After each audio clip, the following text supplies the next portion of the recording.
Voici un tutoriel qui explique comment configurer pour la première fois le bloc-notes de classe dans Teams. Première des choses, on ouvre Teams et on se rend dans notre équipe. Donc je choisis l'équipe et lorsque je suis dans mon équipe, si le bloc-notes n'a jamais été configuré, on va devoir procéder à ces étapes. Donc je vais aller sélectionner l'onglet bloc-notes de classe et ensuite je vais cliquer sur configurer un bloc-notes pour la classe. Donc je décide, est-ce que je veux utiliser un bloc-notes vide ou un bloc-notes existant. Si vous avez plusieurs groupes et le bloc-notes d'un autre groupe est déjà fait, vous pouvez utiliser le bloc-notes existant.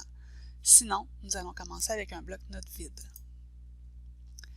Dans le bloc-notes, vous avez plusieurs options. Donc, vous allez avoir une section collaboration où les enseignants et les élèves vont pouvoir écrire, donc modifier du contenu. Vous allez avoir une section contenu. Bibliothèque de contenu, c'est pour que l'enseignant puisse modifier, mais l'élève va seulement pouvoir consulter. Ensuite, il y a une section bloc-notes d'étudiants, donc c'est un espace qui est individuel pour chacun des élèves. Seulement l'élève en question va pouvoir le voir et son enseignant. Par contre, les deux vont pouvoir modifier. Donc l'élève va pouvoir écrire dans son bloc-notes privé et l'enseignant va pouvoir aussi écrire dans ce bloc-notes-là pour annoter ou donner de la rétroaction. Donc ça, c'est la petite page d'explication. Ensuite, j'appuie sur le bouton « Suivant ». Donc dans le bloc-notes, on me demande si j'ai déjà des sections que je veux avoir avec les élèves. Donc le bloc-notes de l'élève, ce qu'il va y avoir, c'est qu'il va avoir le nom de l'élève et différentes sections. Donc si je veux, je peux aller modifier celles qui sont déjà pré-formatées. Donc là, moi, je voudrais avoir une section de notes de cours. Donc, j'ai effacé l'autre d'avant. Travail à domicile, je vais l'appeler devoir. Donc, à la maison. Et finalement, la section questionnaire, je vais l'enlever. J'en ai pas besoin pour l'instant. Donc, ça veut dire que l'élève, ce qu'il va avoir, c'est qu'il va avoir une section pour ses notes de cours et une section pour les devoirs. Si je veux, je peux ajouter aussi une section. Donc, par exemple, si j'ajoute une section, donc je vais ajouter évaluation.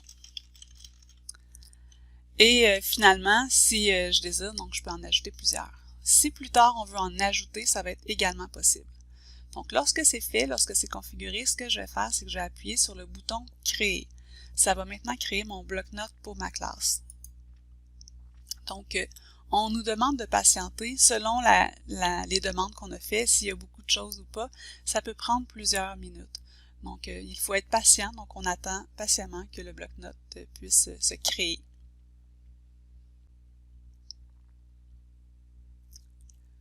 Donc, le bloc-notes est maintenant créé. Maintenant, il nous fournit déjà de l'information. Donc, si je veux, je peux cliquer sur le petit onglet ici pour voir les différents contenus. Donc, j'ai le message de bienvenue. Si je veux, je peux le laisser là. C'est un message qui explique dans celui-ci, ça explique un peu c'est quoi le bloc-notes, c'est quoi les différents espaces. Donc, il y a une partie pour les élèves, il y a une partie pour le contenu et un espace pour la collaboration. Donc, c'est des explications qui sont fournies par défaut dans le bloc-notes. Donc, si je veux, je peux le laisser là ou je peux l'enlever. Même principe avec la foire aux questions, donc la FAQ. Donc, c'est un endroit où on retrouve plusieurs liens. Donc, ça aussi, on peut l'enlever ou l'effacer.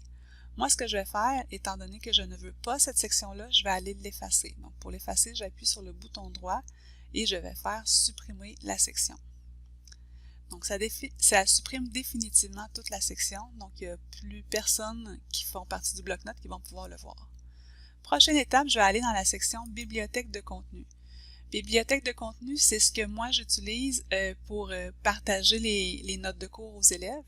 Donc, quand je clique sur la bibliothèque, on a encore une fois une petite introduction. Donc, si on veut, on peut le laisser là ou je peux l'effacer aussi au besoin. Je vais le laisser là pour l'instant, mais je vais éventuellement l'effacer. Donc, quand les élèves vont avoir vu un peu c'est quoi, je vais pouvoir effacer cette partie-là. Si je vais ajouter une page de contenu, je vais cliquer sur le bouton « Page ». Donc, ce que ça fait, c'est que ça m'ouvre une nouvelle page. Donc, ça pourrait être le plan de cours. Et ensuite, je vais pouvoir ajouter le plan de cours. Donc, si vous avez besoin de plus d'informations par rapport au fonctionnement, donc c'est le même principe que le bloc-notes, le OneNote.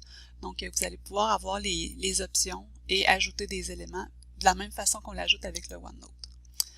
Je continue dans l'espace, donc ici je peux ajouter des pages, je peux aller en ajouter plusieurs. Donc les élèves, ce qu'ils vont faire, c'est quand ils vont se connecter au bloc-notes de classe, ils vont voir chacune de ces pages. Donc, ils vont voir le contenu et ils ne pourront pas modifier ces pages-là. Seulement l'enseignant peut le faire.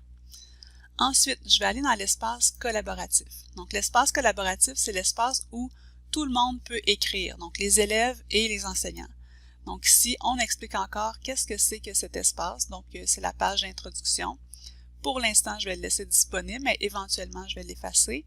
Et ensuite, je vais ajouter une page. Donc, je vais l'appeler Projet 1, Nos idées. Donc, ce que ça va faire, c'est que les élèves, quand ils vont se connecter, ils vont pouvoir aller dans l'espace collaboratif et tout le monde va pouvoir écrire des idées. C'est sûr et certain que va falloir gérer un petit peu. Donc, si vous utilisez des tableaux, il faut inviter les élèves à écrire sur des lignes séparément pour pas qu'il y ait de problème de synchronisation. Mais bref, vous allez pouvoir ajouter plusieurs pages comme ça et les élèves vont tous pouvoir participer.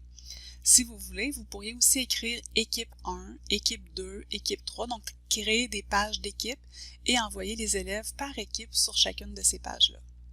Donc ça, c'est notre espace qui s'appelait l'espace collaboratif. Donc maintenant, vous avez aussi l'espace pour les élèves. Donc on voit ici le nom de mes 4 élèves. Donc les 4 élèves ont chacun leur bloc-notes. Si j'ouvre le bloc-notes d'un élève pour vous montrer ce qu'on y retrouve, on y retrouve ici les 3 onglets. Les onglets qu'on avait décidés au départ. Donc on a les notes de cours, on a l'évaluation et les devoirs à la maison.